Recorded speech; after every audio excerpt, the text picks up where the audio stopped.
இந்த துரதிர்ஷ்டமான சம்பவம் கடந்த பிப்ரவரி மாதம் 23ஆம் தேதி மாலை கெக்கிராவை அருகே மடாட்டுகம கலபத்தான பகுதியிலே இடம்பெற்றுள்ளது. இது குறித்து பல கனொலிகள் சமூக ஊடகங்களிலே வெளியாகி இருந்தன.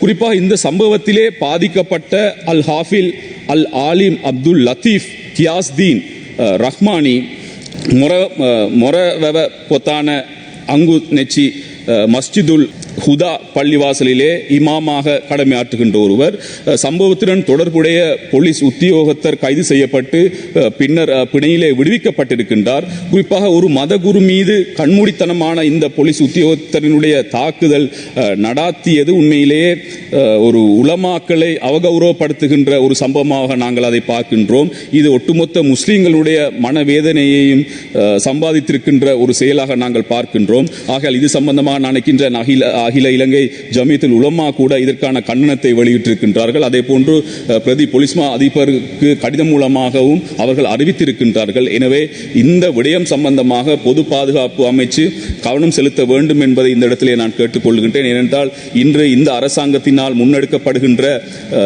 இன ஒற்றுமை அல்லது ஐக்கியம் போன்ற விடயங்கள் பேசப்படுகின்ற இந்த தருணத்திலே இவ்வாறான செயற்பாடுகள் மக்கள் மத்தியிலே எவ்வாறான ஒரு விடயத்தை ஏற்படுத்தும் என்பதை நீங்கள் உணர்ந்து கொள்ள வேண்டும். அதே போன்றுதான்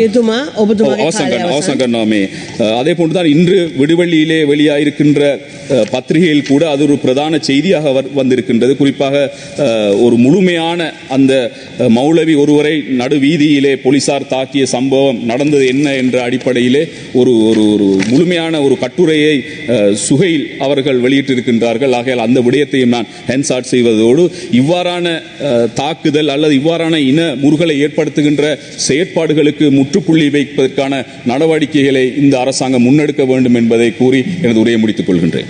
வீடியோக்களை மிஸ் பண்ணாமல் பார்க்க இன்றே ஷார்ட் நியூஸ் யூடியூப் சேனலை சப்ஸ்கிரைப் பண்ணுங்கள்.